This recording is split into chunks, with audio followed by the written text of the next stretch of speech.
இந்த காலத்துல நல்லதை சொல்றவங்களே நாட்டுல கொஞ்சம் பேர் தான்டா. இயேசு கிறிஸ்து பார்த்துட்டு சும்மா பண்றது இல்ல, அப்படி போறா இல்ல, கைத்தினால ஒரு சவுக்க பரம்பு பண்ணாரு, அடிச்சார். இன்னைக்கு நான் தான் சொல்லிட்டு இருக்கேன். சர்ச்சில் பாத்தீங்கன்னா ஆசீர்வாத தட்டு எப்ப வருது? கோயில் பிரசிடன்ட்க்கு முன்ன விசேஷமா வருது. மற்ற நிலம் எல்லா நிலம் எப்பா ஆசீர்வாத தட்டுக்கு ஆல்டர்னா ஏன் ஆட்டுக்குட்டியை வெளியே வைக்க? அதையும் உள்ள ஒரு நான் சொல்றது அதான். உனக்கு பணம் தான் முக்கியம்னா ஆலயத்தை என்ன பண்ணிரு, வாழக்கா மண்டியா மாத்திரு. என் கணம் எங்கே? நான் பிதாவானால் என் கணம் எங்கே? வைராக்கியம். உன் வீட்டுல பாத்ரூம்ல போய் நீ உட்கார்ந்து சாப்பிடுவியா? அதுக்கு அந்த இடம் தான். Is altar is holy place. ஐயர்வாள் சொல்றாரு, அண்ணே வெளியே உச்சி ஆசீர்வாத தட்டு விட்டா காசு போகாது, உனக்கு பணம் தான் முக்கியமா? நீ உனக்கு ஒரு டிசி, எனக்கு இன்னொரு 30 பாஸ்டேட் பிரிச்சிங்களே, எதுக்கு பிரிச்சிங்க? எனக்கு ஒரு ஓட்டு கிடைக்கும். இது தடுக்க வேண்டியது நீங்க தான், நான் தான். You have the lot of responsibility. விடமாட்டார் ஆண்டவர். உங்க வார்த்தை வந்துட்டல, விடமாட்டார். என்ன விட மாட்டேங்க? நான் சும்மா கத்துறேன்னு நினைக்காதீங்க. நான் இன்னைக்கு விட்டா ஓடிடுவேன். காட்டு கழுதனா எங்க அம்மாவுக்கு தெரியும். ஒரு இடத்துல உட்கார மாட்டேன். காட்டு கழுத ரவுடி பைய பிடிச்சு உட்கார வச்சிருக்காரு. அதனால தயவு செய்து யூ கம் ஃபார்வர்ட், வந்து பேசுங்க, என்ன செய்யலாம்னு சொல்லுங்க. தொடர்ந்து இந்த ஐக்கியத்தில் நிற்கணும். வந்து ஓட் இஸ் நாட் இம்பார்ட்டன்ட். நாங்கள் கடைசி ஒரு கூட்டம் நடத்தணும். எத்தனை பேர் டிசி இருக்கீங்க? டிசிலாம் முக்கியம் இல்லை. We are the minister of God. Hallelujah. நம்ம எல்லாம் வந்து அமைச்சர்கள், ஆண்டவருக்கு அமைச்சர்கள். டிசிங்கிறது இப்போ கூட ஒரு டிசி அனுப்பி பண்ணாரு. என்ன தேர்தல் நடக்குமா போயிருமா? எதுக்குன்னு 5 லட்சம் செலவு பண்ணி வந்தனே, அந்தாக்க போயிருங்க. அவளை பயம். நமக்கு 5 செலவே கிடையாது. ஆண்டவர் வேணா பாருங்க, அடுத்த திரும்ப நம்ம தான் வரப்போறோம். இல்லையா? நீங்க வேணா பாருங்க, உங்களை தேடி வரும். இன்னைக்கு காசு கொடுத்து செலவு பண்ண எல்லாம் பயந்து உட்காந்துருக்கான். கரஸ்பான்சி வருமா வராதா? இந்த தேர்தல் செல்லுபடி ஆகுமா ஆகாதா? அதனால ஆண்டவர் நம்மோடு இருக்கார், பெரிய காரியம் செய்வார். இயக்கம் என்று சொல்லி அந்த வார்த்தை இன்னைக்கு தான் நான் கேள்விப்பட்டிருக்கிறேன். அப்போ மீட்க வேண்டும் அப்படின்னா அது சிறைப்பட்டிருக்குன்னு அர்த்தம். எங்கள் வீட்டு பக்கத்தில் ஒரு கிணறு இருக்குது. அது எண்ணெய் பட்டு போன கிணறு. அதில் ஒரு ஆடு விழுந்துட்டு, அந்த ஆடு ஒரு 4000-5000 பெறும். அது ஒரு பிளாட்ஃபார்ம் மாதிரி அதில் இருந்திருக்கேன். அதில் இருந்ததுனால தப்பிச்சுக்கிட்டு, அதுக்கு கீழே விழுந்துச்சுன்னா ஆடு போயிடும். மேன் சவுண்டு கொடுத்துக்கிட்டே இருக்குது. அப்போ நான் அந்த வீட்டுக்கு எதிர்த்தால இருக்கேன். என் மனம் கேட்கலை. உடனே நான் என்ன செஞ்சேன், ஃபயர் சர்வீஸுக்கு ஃபோன் பண்ணேன். ஒரு பெரிய வண்டியில் ஒரு 20 பேர் வந்துட்டாங்க. வந்து கைத்தை உள்ளே கட்டி அவங்க உள்ளே இறங்கி அந்த ஆட்டை மீட்டு கொண்டு வந்துட்டாங்க மேலே. திருமண்டலத்தை மீட்கிறதுக்கு இப்படிப்பட்ட ரெஸ்கியூ ஃபோர்ஸ் வேணும். இந்த ரெஸ்கியூ ஃபோர்ஸ் வந்து இன்றைக்கி வந்திருக்கிறது ரொம்ப சந்தோஷம். மீட்கணும். அப்போ மீட்கணுன்னா அங்கே எங்கேயோ இடத்துல கொண்டு போயிட்டாங்க. அப்போ மீட்கப்பட வேண்டிய நிலையில் நம்ம திருமண்டலம் இருக்குது. அதனால் எல்லோரும் இந்த இன்றைக்கி இப்படிப்பட்ட ஒரு விலையேறப்பட்ட வசனங்கள் எங்கேயுமே கிடைக்காது. ரொம்ப எஃபெக்டாக இருந்தது. அதை பற்றி ஒரு வீறு கொண்டு எழுவீர் வீரரே, மாறு கொண்டு மன்னர் முன்னே செல்கின்றார். கோலியாத்தின் வேஷம் இங்கே செல்லுமா, கோஷமிடும் இளைஞர் முன்னே நில்லுமா. கர்த்தருடைய பரிசுத்த நாமத்திற்கு மகிமையுண்டாகட்டும். இன்னும் எழுச்சி மிக்க அநேக தேவ பிள்ளைகளை எழுப்புவோம். கர்த்தர் நமக்கு உதவிகரமாக இருந்து ஒரு பெரிய வெற்றியை தருவார். எந்த பதவியிலையும் இல்லாமல் வந்த தாவீது அந்த ஷெப்பர்டு அதே ட்ரெஸ்ஸில் தான் வர்றாரு. அண்ணன்மாரெல்லாம் மிலிட்ரியில் இருக்கான். ஆனால் ஒருத்தரும் சண்டை போடலை. கோலியாத்தி எலும்பி சத்தம் கொடுத்துக்கிட்டு இருக்கான். இவங்க எல்லாம் பயந்து ஓடுறாங்க. பின்னங்கால் பிடரில் அடிக்க ஓடுறாங்க. ஆனால் கோலியாத்தை எதிர்த்து பேசினாலே தாவீது எந்த பதவியிலையும் இல்லாமல் வந்து வெற்றியை சம்பாதித்தார். ஏன்னா அவர் சொல்கிறார், நீ நிந்திக்கிற இஸ்ரவேலின் சேனைகளின் தேவனாகிய கர்த்தருடைய நாமத்திலே வருகிறேன்னு சொல்லி அங்கே ஒரு பெரிய வெற்றியை தந்தார். நம்ம எந்த பதவியில் இல்லாமலே கர்த்தருக்கு பணி செய்யலாம். கர்த்தர் நம்மோடு இருக்கிறார். கர்த்தருடைய பரிசுத்த நாமத்திற்கு மகிமை உண்டாகட்டும். அல்லேலூயா. அண்ணன் சொன்ன மாதிரி இளைஞர்கள் நிறையா சர்ச்சுக்காக எழுமணும், ஆண்டவருக்காக எழுமணும்னு அண்ணன் சொன்னாங்க. அதே மாதிரி இந்த ஒரு ஃபயரை வந்து இளைஞர்கள் மத்தியில் கொண்டு போகணும். நிறைய பேர் வந்து கடவுளை அறிஞ்சிருப்பாங்க, ஆனால் இந்த ஒர்ஷிப்பு அந்த மாதிரி இதில் அப்படி திசை திரும்பி போயிட்டுருப்பாங்க. நிறைய பேர் இப்போ சர்ச்சுக்கு இளைஞர்கள் வந்து வர்றது கிடையாது. அந்த மாதிரி சூழ்நிலையில் வந்து இந்த ஒரு ஃபயரை வந்து நம்ம இளைஞர்கள் மத்தியில் நிறையா ஒரு ப்ரேயர் மீட்டிங்கு, ஒவ்வொரு சர்ச்சில் போய் ஒவ்வொரு ப்ரேயர் மீட்டிங்கு, இல்லாட்டினா அவங்களுக்கு ஒரு சின்ன ஒரு டிஸ்கஷன் அந்த மாதிரி கொடுத்து இளைஞர்களை நம்ம கொண்டு வந்தோன்னா நம்ம டைசிஷன் வந்து வர்ற காலத்தில் வந்து இளைஞர்கள் மூலமாக நல்லா பிரகாசமாக இருக்கும்னு நான் நம்புகிறேன். ஆண்டவராகிய இயேசு கிறிஸ்துவின் ஈடு இணையற்ற நாமத்தில் உங்கள் யாவரையும் அன்போடு கூட நான் வாழ்த்துகிறேன். அருமையான அண்ணனுடைய யூடியூப் ப்ரோக்ராம் நிறைய நான் பார்ப்பேன். சில வாட்டி அண்ணனை திட்டிக் கொள்வோம், சில வாட்டி நாங்கள் பாராட்டிக் கொள்வோம். காரணம், நான் இந்த திருமண்டலத்தில் 2013ஆம் வருஷத்தில் நான் திருமண்டல செயற்குழு உறுப்பினராக இருந்தேன். அதே போல் திருமண்டல ஃபைனான்ஸ் கமிட்டியிலும் இருந்தேன். சினாடு வரையிலும் நான் இருந்தேன். இன்று வரைக்கும் திருமண்டலத்தில் அநேக காரியத்தில் உதவியாக இருக்கிறேன். இந்த நாளில் கூட அண்ணன் வைத்திருந்த அந்த ப்ரோக்ராம் பார்க்கிற பொழுது எனக்கு உண்மையில ரொம்ப ஆச்சரியமாக இருந்தது. 2013ஆவது வருஷம் ஒரு நாள் காலையில் நான் ஜெபம் பண்ணி கொண்டு இருந்த பொழுது, ஏசப்பாட்ட இந்த நாளை எனக்கு தந்திருக்கீங்க, நான் என்ன காரியத்துக்காக ஜெபிக்கணும்னு சொல்லி கேட்ட பொழுது, அப்பொழுது ஏசப்பாவுடைய கரத்தில் இருந்து ஒரு வெண்ணிறமான உப்பு போன்ற ஒரு காரியம் என்னுடைய நாவல் வைக்கப்பட்டது. அப்போ அது என்னதுன்னு சொல்லி நானும் அதை சுவையை நான் டேஸ்ட் பண்ணி பார்க்குறேன். அதில் ஒன்றுமே இல்லை, அது சாரமற்று போன உப்பாக இருந்தது. அப்போ இது என்னதுன்னு சொல்லி கேட்கும்போது ஒரு மெல்லிய சத்தம் கேட்டது, இதுதான் திருச்சபை என்று. இது சாரமற்று போன திருச்சபை இருக்கிறது என்கிற காரியத்தை எனக்கு ஆண்டவர் சொல்லி அன்றிலிருந்து இன்று வரைக்கும் அதுக்காக தீவிரமாக ஜெபம் பண்ணி கொண்டே இருக்கிறேன். அண்ணனுடைய ஃபோன் நம்பர் கூட கிடச்சி கொஞ்சம் அடித்து பார்த்து அண்ணனை பிடிக்க முடியல. ஆனாலும் என் கூட வந்து அருமையான அண்ணன் மூலமாக நான் உங்களை அறிந்து கொண்டேன். நாம் வந்து சில காரியங்களை திருச்சபைக்கு கண்டிப்பாக செய்தே ஆகணும். அதுக்காக நீங்கள் நல்லா ஜெபிக்கிறீங்க. இன்னும் பல காரியங்களை தொடர்ந்து நாம் போக போக நாம் திட்டமிட்டு இன்னும் பல காரியங்கள் செய்யலாம். நான் திருமண்டல செயற்குழு உறுப்பினராக இருந்த பொழுது நான் திருமண்டலத்தை ஒரு தீர்மானம் ஒன்றை நாங்கள் ஏற்றினோம் டயசிசனில். அது என்ன அப்படின்னா, 24 மணி நேரம் ஜெபிக்கிற ஜெப டீமை ஏற்படுத்தணும் என்று சொல்லி திருமண்டல செயற்குழுவில் தீர்மானம் ஏற்றப்பட்டது.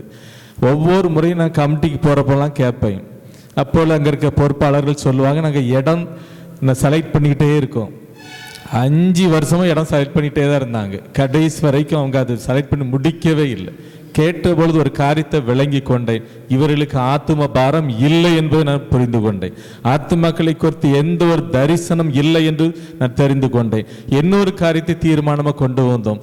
அதாவது பாஸ்டேட் பிரிக்கிறதா இருந்தால் ஒவ்வொரு சபையிலும் இவ்வளோ ஆத்துமாக்கள் இருக்கணும், அந்த ஆத்துமாக்கு குறைவாக இருந்தால் பாஸ்டேட் பிரிக்கக்கூடாது என்று சொல்லி தீர்மானம் போட்டோம். அதுவும் இன்று வரைக்கும் ஏட்டளவில் இருக்க தவிர செயல்பாட்டுக்கு வந்தது இல்லை. இஷ்டத்திற்கு சில காரியங்கள் நடக்குது. ஒரே ஒரு காரியத்தை மாத்திரம் உங்களுக்கு சொல்லுகிறேன், இனி உள்ள காரியத்தை இனி போக போக சில மாதங்கள் நாம் செய்து ஆண்டவருக்காக ஆணித்தரமாக நின்று இங்கே இருக்க சபைகளில் சில மாற்றங்கள் நாம் கண்டிப்பாக செய்தே ஆகணும்.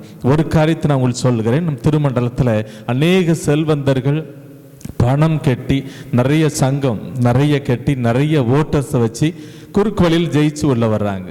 அவங்க பார்வையில் வெற்றி பெற்றதாக தெரியலாம். தேவன் பார்வையில் இவர்கள் அதற்கான உறுப்பினர்கள் அல்ல. இவருடைய ஆளுகை நம்முடைய டயசிஸில் இருக்கிறதுனால திருச்சபையின் காரியம் வளர்ச்சி அன்றி வீழ்ச்சி நோக்கி போய்கொண்டு இருக்குது. அதுக்காக எல்லாரும் ஜெபிங்க. நான் கூட அதற்கான ஒரு திட்டம் ஒன்று நான் வைத்திருக்கிறேன். திருச்சபையில் இருக்க எல்லா மக்களுக்கும் சரி சமமாக ஓட்டுரிமை, எல்லா மக்களுக்கும் சரி சமமாக ஓட்டுரிமை வருகிற பொழுது இப்படிப்பட்ட செல்வந்தர்கள் குறுக்கு வழியில் உள்ள வரவே மாட்டாங்க. அன்னை ஒரு காரியத்தை சொன்னாங்க, ஸ்கூல் வச்சு நடத்துகிறாங்க, ஸ்ட்ரென்த் இல்லை, டீச்சர்ஸ் 1-2 பேர் இருக்கிறாங்க. பிள்ளைகளுக்கு வந்து பணம் கொடுத்து பிள்ளைகள் ஏற்றி கொண்டு போய் ஸ்கூலில் வச்சு போய் நடத்திட்டு இருக்கிறாங்க. யோசித்து பாருங்க, ஏன் நம்மளோட ஸ்கூலில் இந்த அளவுக்கு போயிட்டு அப்படின்னா ஸ்கூலில் வந்து குவாலிட்டி இல்லை. அப்போ இந்த காரியம் எல்லாமே மாற்றப்படணும். அதற்கு இந்த இயக்கத்தை தேவன் எடுத்து பயன்படுத்துவார். இனி உள்ள நாட்களில் உங்களை கொண்டு போய் கர்த்தர் பெரிய காரியங்களை செய்வார். என்னுடைய ஜெபமும் ஒரு நாள் வீண் போகாது, உங்களுடைய ஜெபம் ஒரு நாள் வீண் போகாது. கர்த்தர் உங்களை கொண்டு போய் பெரிய காரியங்களை செய்வார். தொடர்ந்து நம்ம ஜெபிப்போம். இனி உள்ள நாட்களில் இனி அநேக காரியங்களை குறித்து நாம் திட்டமிடலாம். எந்த எதிர்ப்பு குறித்து நான் பயப்படவில்லை. திருச்சபை மிஷினரியோட தியாகத்தில் கட்டப்பட்ட இரத்த சாட்சியில் கட்டப்பட்ட முதலூர் சபையில் தாவீது சுந்தரானந்தன் மிஷினரி தன்னுடைய 31வது வயதில் படுகொலை செய்யப்பட்டார். அந்த இடத்துல நாங்கள் கண்டுபிடிச்சி அவருக்கு ஒரு பிரம்மாண்டமான கல்லறை ஒன்று கட்டி வச்சோம். எதுக்காக என்று சொன்னால் பின்னால் வருகிற சந்ததிக்கு தெரியட்டும் என்று சொல்லி, வணங்குவதற்காக அல்ல. அதையெல்லாம் கண்டுபிடிச்சி அநேக காரியங்களை செய்தோம். இந்த இயக்கம் தொடர்ந்து வளரும். அதற்காக நாங்கள் ஜெபிப்போம். தொடர்ந்து நாம் பிரயாசப்படுவோம். கர்த்தர் பெரிய காரியங்களை செய்வாராக. எல்லாருக்கும் வணக்கம். என்னோட பேர் ஜெபசெல்வன். நான் வந்து ஸ்பிக் நகர் பாஸ்டேட் சுந்தரம் நகர் சபையிலேருந்து வந்திருக்கிறேன்.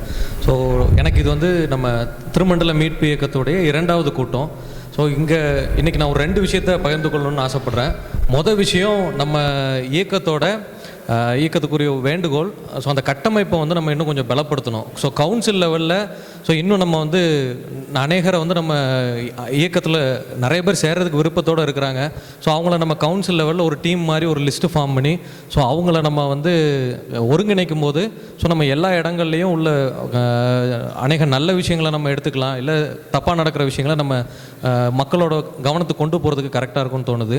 ஸோ ஒரு சைடு அந்த பிரச்சனையை சரி பண்ணுறதுக்கான ஸ்டெப் எடுக்கணும், இன்னொரு சைடு ஸோ ஸ்பிரிச்சுவலாக நம்மளும் வந்து எவ்வளவு ஸ்ட்ராங் ஆகணும் அப்படிங்கிறதுக்கு நல்ல ப்ரேயர் அண்டு ஸோ பைபிள் வேர்ட்ஸில் இன்றைக்கி அண்ணன் சொன்னாங்க, நம்ம தைரியமாக தட்டி கேட்கணும், ஆனால் அது வந்து ஒரு ஸ்பிரிச்சுவல் ஃபவுண்டேஷனில் கேட்கணும் அப்படிங்கிறத சொன்னாங்க. ஸோ அந்த ஸ்பிரிச்சுவலுக்காக நல்ல ப்ரேயர் பண்ணுறதுக்கு இப்போது நம்ம தாய்மாராக இருக்கலாம், இல்லை இன்னும் சில முடியாதவங்களாக இருக்கலாம், எல்லாம் ப்ரேயரில் நல்லா சப்போர்ட் பண்ணுறதுக்கு வில்லிங்காக இருப்பாங்க. ஸோ அவங்களுக்கு ஒரு ப்ரேயர் ஃபெலோஷிப்பை நீங்கள் ஏற்படுத்தி கொடுத்தீங்க அப்படின்னா கவுன்சில் லெவல்லையோ இல்லை பாஸ்டேட் லெவல்ஸ்லையோ நல்ல ஒரு டீமாக ப்ரேயர் டீம் செட் பண்ணி கொடுத்தீங்கன்னா ஸோ ஒரு டீம் ஸ்பிரிச்சுவலாக அவங்க வந்து நம்ம எப்படி வழி நடக்கணும், பிப்ளிக்கலாக நம்ம எப்படி இருக்கணும் அப்படிங்கிற விஷயங்களை நம்மளுக்கு கைட் பண்ணுவாங்க. ஸோ இன்னொரு சைடு நமக்கு அட்மினிஸ்ட்ரேஷன் லெவலில் உள்ள கட்டமைப்பு, ஸோ இது ரெண்டும் நமக்கு பேலன்ஸ்டாக வரும்போது ஸோ நம்மளோட இயக்கமும் வந்து எல்லா இடங்கள்லையும் கரெக்டான லெவலில் ஆண்டவரோட சித்தத்தை செய்கிறதுக்கு கரெக்டாக இருக்கும்னு தோணுது. ஸோ இதை இம்ப்ளிமெண்ட் பண்ணால் நல்லா இருக்கும்னு தோணுதுண்ணே. Thank you very much brother. Please clap your hands. நல்ல ஒரு ஐடியா இது. எனக்கு நான் ரொம்ப நாளாகவே யோசிச்சுட்டு இருக்கேன். ஏன்னா இந்த மீட்பு இயக்கத்தோட இதை வந்து அடுத்த கட்டத்துக்கு எப்படி கொண்டு போகிறோன்னா, பிரதர் சொன்ன மாதிரி தான், எல்லா பாஸ்டேட் கண்டிப்பாக போகணும், எல்லா சபைகளுக்கும் போய் என்ன பண்ணணும், கண்டிப்பாக ஒருத்தர் கிடைச்சா போதும், அங்கே ஒரு ஆள் கிடைச்சா போதும், கண்டிப்பாக என்ன பண்ணுவோம், அது வந்து என்ன ஸ்ப்ரெட் ஆகிட்டே இருக்கும். ஸோ இதை நம்ம செய்யணும். டயோசிசன் அப்படிங்கிறது அது ஒன்றும் தனியாக வேறு ஒரு நிறுவனம் ஒன்றும் கிடையாது. இது வந்து அதுவும் நம்ம ஆலயம் மாதிரி தான், நம்ம ஆலயம் தான் அதுவும். இப்போ வந்து நம்ம என்ன பண்ணுறோம் அப்படின்னா, கடவுளுக்காக தான் வேலை செய்ய போகிறோம். நீங்கள் வந்து எந்த ஒரு காலத்துக்கும் திருமண்டல மீட்பு இயக்கத்துக்காக வேலை செய்ய போகிறது கிடையாது. ஒவ்வொருத்தரும் நீங்கள் வந்து ஃபீல்ட் ஒர்க் செய்ய போகிறதுங்கிறது கடவுளுக்காக மட்டும்தான். இது வந்து ஆன்மீகம் சார்ந்த அரசியல் தான். ஃபஸ்ட்டு ஆன்மீகத்தான் முக்கியத்துவம். அதனால் நம்ம ஃபஸ்ட்டு வந்து ஜெபம் செய்வதற்காக ஒவ்வொரு ஊர்லேயும் போய் ப்ரேயர் பண்ணுறதுக்காக ஒரு குழுவை நியமிக்கணும். ரெண்டாவது என்ன அப்படின்னா, நம்ம அங்கே போகிற இடத்துல வந்து கண்டிப்பாக ஒரு நோட்டீஸ், நம்மளுடைய கோட்பாடு என்ன ஃபஸ்ட்டு நம்ம நிர்ணயம் செய்யணும். அந்த கோட்பாடை வந்து ஒரு நோட்டீஸாக அடிக்கணும், போகிற இடத்துல நம்ம அவங்களுக்கு கொடுக்கணும். இதெல்லாம் இந்த ஃபீல்டு ஒர்க் செய்யுங்க சொன்னால் மட்டும் போகாது, செய்கிறதுக்கு ஆட்கள் வரணும். தயவுசெய்து நீங்கள் முன் வாங்க, இவங்க செய்யுங்க அவங்க செய்யுங்க அப்படின்னு சொல்கிறது பெரிய விஷயம் கிடையாது. அது நீங்களாக விருப்பப்பட்டு வரணும். அனைவருக்கும் வணக்கம். நான் ஜான் தாமஸ் சபை மண்டம் பிச்சோலை பாஸ்டேட் பிச்சோலை சபையிலேருந்து வந்திருக்கிறேன். நான் அநேகர் வந்து பல முதல் நடந்த ஜேடி மகால் மீட்டிங்க்கு நிறைய பேர் வந்திருந்தாங்க. அப்போ வந்து எலெக்ஷன் நடக்கலை. ஆனால் அதில் வந்து பிசியாக வின் பண்ணவங்க யாருமே இந்த மீட்டிங் வரல, எனக்கு தெரிஞ்சு வரல. அப்புறமா 2வது நடந்த மீட்டிங் அப்போ நான் ஊரில் இல்லை, அதனால் என்னால் வர முடியலை. இப்போ நான் வந்தது கடவுளுடைய சித்தம் நான் நினைக்கிறேன். அதாவது இந்த திருமண்டல மீட்பு இயக்கத்தை வந்து என்ன சொல்கிறாங்க அப்படின்னாச்சுன்னா, இப்படி ஒரு மீட்டிங் நான் போனேன் அப்படின்னு சொல்லும்போது அவங்க சொன்னாங்க, இந்த நீங்கள் தான் தூக்கி நிறுத்த போகிறீங்களா அப்படின்னு என்கிட்ட கேட்டாங்க. நிறைய பேர் கேட்டாங்க. அதில் வந்து நிறைய பேருக்கு இன்னும் இந்த மீட்பு இயக்கம் இருக்குங்கிறதே நிறைய பேருக்கு தெரியாமல் இருக்குது. அது நிறைய பேருக்கு தெரியப்படுத்தணும். எல்லா பாஸ்டேட்லேயும் வாலிபர்கள் முன் வரணும். இதுக்கு அந்த வாலிபர்கள் முன் வர்றதுக்கு வயதானவர்கள் அதை விட்டு கொடுக்கறது இல்லை. எங்களுக்கு தான் அந்த போஸ்டிங் வேணும் அப்படின்னு சொல்லி நினைக்கிறாங்க. அதனால் எல்லாரும் அது முன் வரணும். அதே மாதிரி இந்த குரூப்பில் இருந்தவங்க டிசி ஆனதுக்கப்புறமா, பிசி ஆனதுக்கப்புறமா, சிசி ஆனதுக்கப்புறமா குரூப்பை விட்டு வெளியில் போயிட்டாங்க. ஆனால் அவங்களுக்கு வந்து நிறைய பேர் வேலை போயிட்டாங்க. 2 அணிக்கும், அந்த அணிக்கும் போயிருக்காங்க, இந்த அணிக்கும் போயிருக்காங்க. எந்த அணியும் சாராமல் இந்த திருமண்டல மீட்பு இயக்கத்துக்கு எல்லாரும் ஒன்றிணைந்து செயல்பட்டால் நம்ம வந்து டைசனை வந்து இன்னும் நல்ல லெவலில் கொண்டு வரலாம் அப்படிங்கிறது யாருக்கும் தெரிய மாட்டேங்குது. அதை வந்து புரிஞ்சு எல்லாரும் வரணும். 2வது நம்ம டைசனில் இருக்கிற காலேஜஸ் ஸ்கூல்ஸ் எல்லாத்துலேயுமே வந்து சம்பளம் வந்து நிறைய பேர் அந்த என்ன சொல்கிறது, குறைஞ்ச சம்பளத்துக்கு வேலை பார்க்குறவங்களுக்கு வந்து கரெக்டான நேரத்தில் சம்பளம் கொடுக்கப்படுறதில்ல. அதை வந்து வெளியில் வந்து சொன்னாங்கன்னா அவங்கள வந்து நீங்கள் எப்படி சொல்லலாம்னு சொல்லி மிரட்டுறாங்க. அந்த ஸ்கூலில் உள்ள ஹெச்எம் அல்லது பிரின்ஸிபல் அந்த மாதிரி இருக்கிறவங்க வந்து மிரட்டுறாங்க. அதை வந்து திருமண்டல மீட்பு இயக்கத்தில் உள்ளவங்கெல்லாம் இணைஞ்சால் தான் அதை வந்து நம்ம வந்து கேட்க முடியும். அவங்களுக்கு உரிய சம்பளத்தை கொடுக்குற கொஞ்சம் சம்பளத்தையும் ஒழுங்காக சரியான நேரத்தில் கொடுங்க அப்படின்னு சொல்லிட்டு. அதே மாதிரி அந்த சர்ச்சில் டிசியாக பிசியாக வந்திருக்கிற மெம்பர்ஸாக இருந்தாலும் சரி, ஆலய பணியாளர்களாக இருந்தாலும் சரி, ஒரு சர்ச்சில் மெம்பராக இருக்கிறவங்க ஒரு வீட்டில் ஒரு சுக துக்க நிகழ்வுகள் நடக்கும்போது வந்து பாரபட்சம் பார்த்து தான் போகிறாங்க. யாராக இருந்தாலுமே, குருவானவராக இருந்தாலும் சரி, ஆலய பணியாளர்களாக இருந்தாலும், சபை மக்களாக இருந்தாலும் சரி, அப்படி தான் போகிறாங்க. அப்படி யாரும் போகக்கூடாது. ஆனால் அதே மாதிரி மற்றவங்க இருக்கிற மாதிரி திருமண்டல மீட்பு இயக்கத்தில் இருக்கிறவங்க யாரும் அப்படி இருக்காதீங்க. எல்லாருமே எல்லார் வீட்டுக்கும் போங்க. ஏன்னா அதனோட பாதிப்பை நான் அனுபவிச்சிருக்கிறேன். என்னோடய ஹஸ்பண்ட் தவறி நான் கோயம்புத்தூர்லேருந்து 22 நாள் கழித்து நான் ஊருக்கு வந்தேன். எங்களோட வீட்டை தாண்டி தான் குருமானார் இருவருமே தாண்டி போவாங்க. ஆனால் எங்கள் வீட்டுக்கு வரதே கிடையாது. ஆனால் கேட்டால் என்ன சொல்லுவாங்க, எனக்கு கோயில் பிரதிஷ்டை நேரம், ஆனால் எங்கள் வர முடியல, டைம் இல்லை, அப்படி தான் சொன்னாங்க. ஆனால் எந்த ஒரு டிசியோ பிசியோ யாருமே என்னை வந்து விசாரிக்க கூட இல்லை. அவங்க எனக்கு பணம் தந்து உதவ வேண்டாம், சுக துக்கத்தை வந்து விசாரிச்சிருக்கலாம். யாருமே விசாரிக்கலை. சபை மக்களாக இருந்து 1-2 பேர் வந்தாங்களே ஒழிய யாரும் வந்து விசாரிக்கலை. அதே மாதிரி யாரும் இருக்கக்கூடாது. அதுக்கு ஒரு முன்னுதாரணமாக திருமண்டல மீட்பு இயக்கத்தில் உள்ள உறுப்பினர்கள் எல்லாருமே என்ன பண்ணணும்னா, அதில் வந்து எல்லாரோட சுகதுக்க நிகழ்வுகளையும் பங்கெடுத்துக்கோங்க. காசு பணம் கொடுத்து உதவ வேண்டாம். உதவிங்கிறது வந்து தகுதியுள்ளவங்களுக்கு தகுதியான நேரத்தில் கிடைக்கணும். எல்லாருக்கும் கிடைக்கணுங்கிற அவசியம் கிடையாது. அதே மாதிரி கடன்கிறது உரியவர் தான் நம்ம கொடுக்க போகிறோம். எல்லா காரியத்துலேயும் திருமண மீட்பு இயக்கத்தும் உறுதுணையாக இருந்து நடத்தணும்னு நான் ஆசைப்பட்றேன். நம்மளை விசுவாசிக்கிறவர், அவர் உங்களை விசாரிக்கிறவரானபடியால் உங்கள் கவலையெல்லாம் அவர் மேல் வைத்து விடுங்கள். நம்மளை விசாரிக்கிற ஆள் நினைக்கக்கூடாது. கண்டிப்பாக கர்த்தர் இருக்கிறார். கர்த்தருடைய ரெப்ரசன்டேட்டிவ் குருவானவர்களுக்கு அதுதான் வேலை. குருவானவர்கள், சபை ஊழியர்கள், அதுவும் தாண்டி டிசி மெம்பர்ஸும் என்ன பண்ணணும், பிசி மெம்பர்ஸ் வந்து என்ன பண்ணணும், விசாரிக்கணும். இன்றைக்கி வந்து நம்ம சபைகளில் எத்தனை ஆத்மாக்கள் இருக்குன்னே தெரியாது. புது ஆத்மாக்களை பற்றி விடுங்க, இருக்கிற ஆத்மாக்களை விசாரிக்கிறதுக்கு ஆயர்களுக்கு நேரம் இல்லை. முந்திலாம் பார்த்தீங்கன்னா ஹவுஸ் விசிட்டிங்னு ஒன்று உண்டு. இப்போ யாருமே வர்றதில்லை.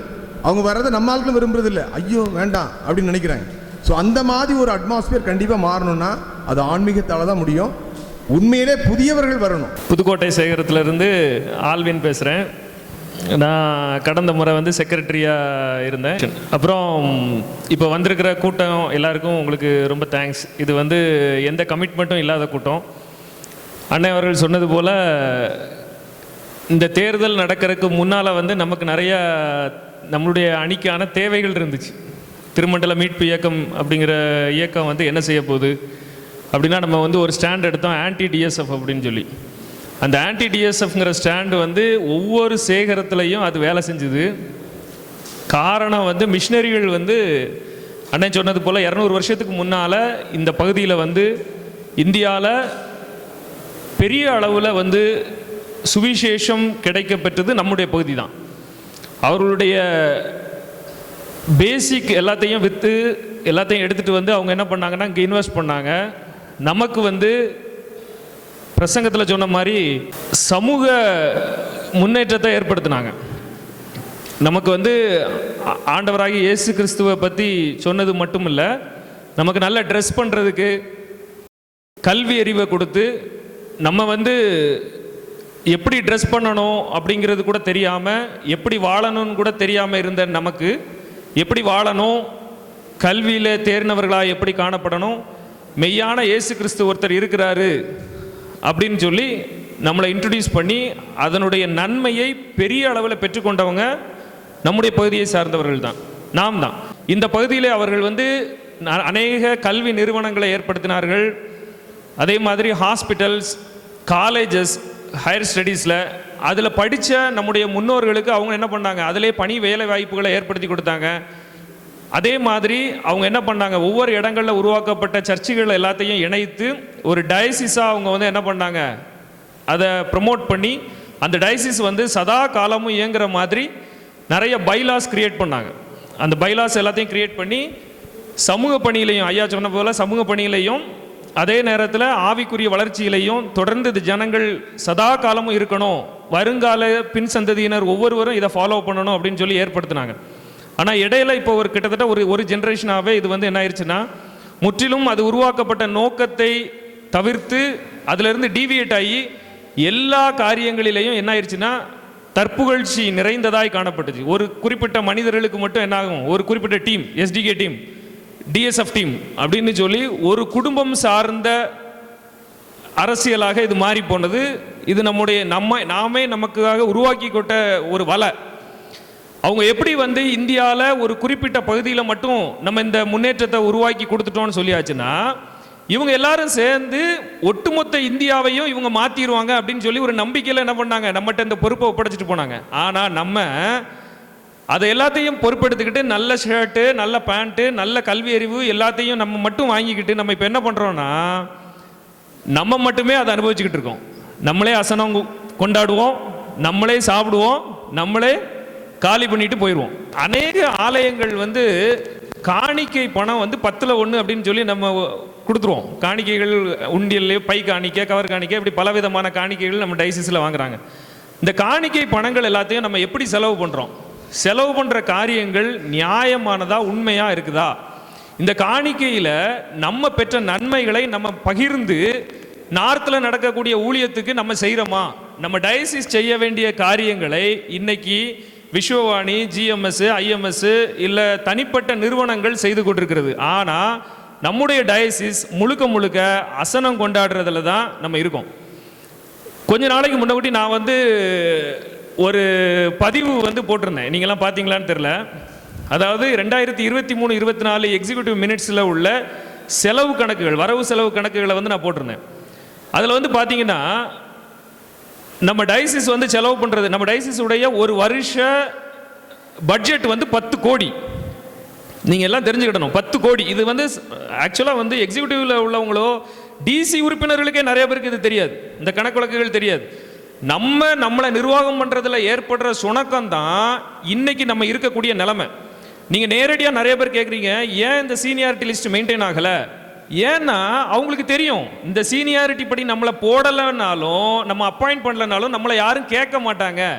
ஏன்னா கொஞ்சம் காலமாகவே நம்ம என்ன பண்ணிட்டோம்னா, நம்மளை எதிர்த்து யாரையுமே நம்ம கொஸ்டின் பண்ணி பழகவே இல்லை.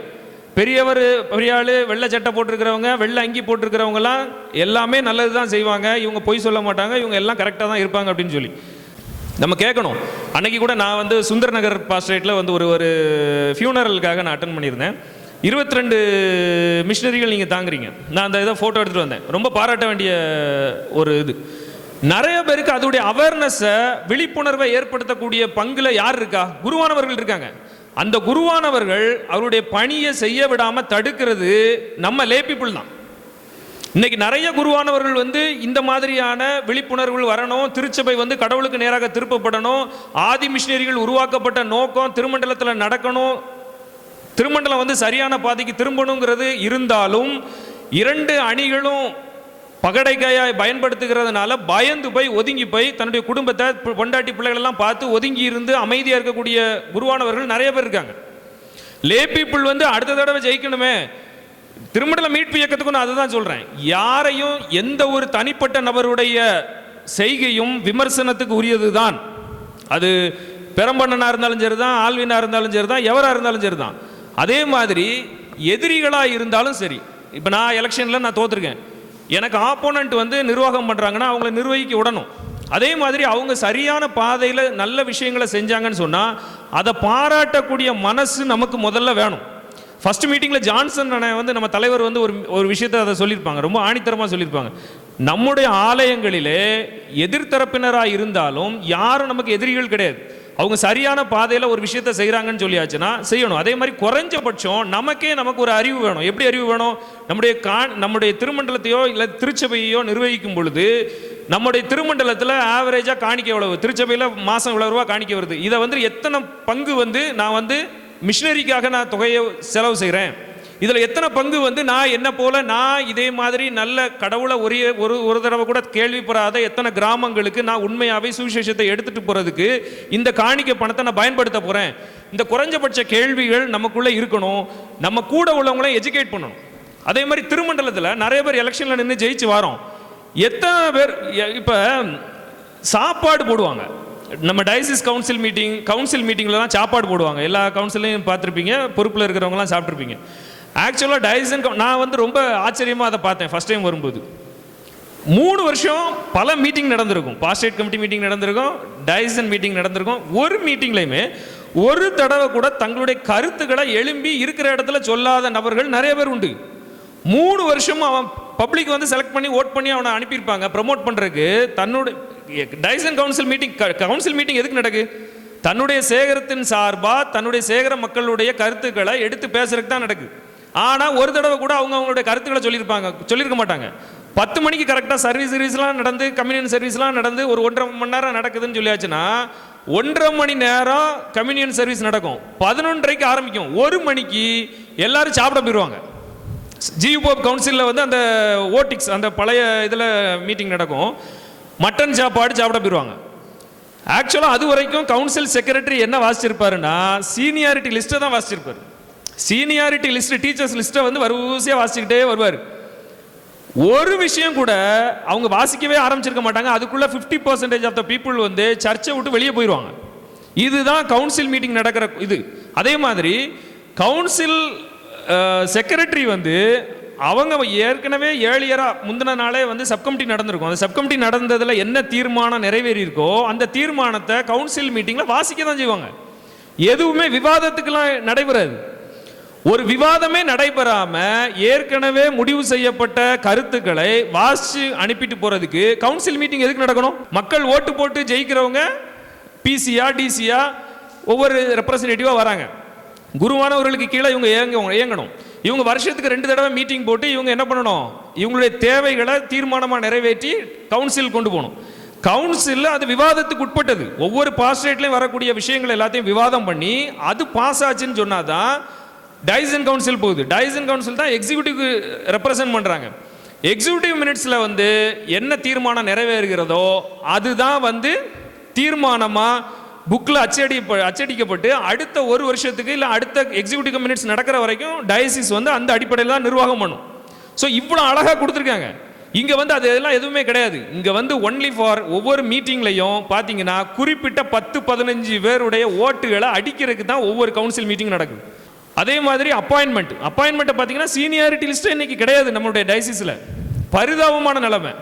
யாரும் யாரையும் எதிர்த்து கேட்கிற நிலைமையில இல்லை. ஆனால் இந்த திருமண்டல மீட்பு இயக்கம் இன்னைக்கு நான் உண்மை இந்த ஒரு வருஷம் இயங்கி இருக்கு. இந்த ஒரு வருஷத்துல டிஎஸ்எஃப்ங்கிற அயோக்கியத்தனமான ஒரு ஆட்சி கட்டல இருந்து அகற்றணும்னு சொல்லி முடிவெடுத்து ஆன்டி டிஎஸ்எஃப்னு ஆரம்பிச்சோம். கம்ப்ளீட்டா வாஷ் அவுட். இப்போ நம்ம இந்த டயசிஸை இன்னும் விட்டு கொடுத்தோம்னு சொன்னா இது முற்றிலும் அழிவு பாதைக்கு திரும்பிடும். ஸோ அதனால குறைஞ்சபட்சம் நம்ம இந்த பொறுப்புகளோட திருமண்டல நிர்வாகத்தை அரசியல் ரீதியாகவும் சரி கடவுளுடைய நாமத்திற்காகவும் சரி நம்ம சரியான முறையில் பயன்படுத்துறதுக்கு நீங்கள் எல்லாருமே முன் வரணும். மண்டல மீட்பு இயக்கத்தின் கூட்டத்திற்கு வருகை தந்துள்ள அனைவருக்கும் முதலில் எனது புத்தாண்டு வாழ்த்துக்களை தெரிவித்துக் கொள்கிறேன். ஜனநாயகத்தின் அடிப்படை தத்துவம் வாக்களிப்பவர்கள் எஜமானர்கள், வாக்கு பெறுபவர்கள் நம்முடைய ஊழியக்காரர்கள். நம்ம அப்படியே மாற்றிட்டோம். வாக்கு பெற்று பதவிக்கு வர்றவங்கள எஜமானர்கள் ஆக்கிட்டோம் நம்ம. அதனால தான் இந்த நம்ம திருமண்டலத்துக்கு இந்த சீரழிவு வந்திருக்கு. வாக்களித்து பதவிக்கு அனுப்புகிறவங்க என்ன செய்கிறாங்க, நமக்காக வேலை செய்கிறாங்களா இல்லை அவங்க சொந்த வேலையை செய்கிறாங்களா அப்படின்னு கண்காணித்து கேள்வி கேட்க வேண்டிய உரிமை நமக்கு உண்டு. நம்ம யாரும் அதை கேள்வியே கேட்கறது இல்லை. ஏன்னா அங்கே என்ன நடக்குன்னு நமக்கு தெரிகிறதும் இல்லை, நம்மக்கிட்ட சொல்லவும் மாட்டாங்க. நாமளும் அதை அதிகமாக விரும்புறதில்லை. சர்வாதிகாரத்தை நோக்கி போய் திருமண்டலம் அது மாதிரி கிணத்துக்குள்ளே விழுந்து கிடக்கிறது. மீட்கிறதுக்கு நம்ம அந்த இயக்கத்தை ஆரம்பிச்சிருக்கோம். வெற்றி கொடி பிடித்திடுவோ, நாம் வீர நடை நடந்திடுவோ. வெள்ளம் போல சாத்தான் வந்தாலும் ஆவிதாமே கொடி பிடிப்பா. வெள்ளம் போல சாத்தான் வந்தாலும் ஆவிதாமே கொடி பிடிப்பா. அஞ்சாதே என் மகனே, நீ அஞ்சாதே என் மகளே. அஞ்சாதே என் மகனே, நீ அஞ்சாதே என் மகளே. வெற்றி கொடி பிடித்திடுவோ,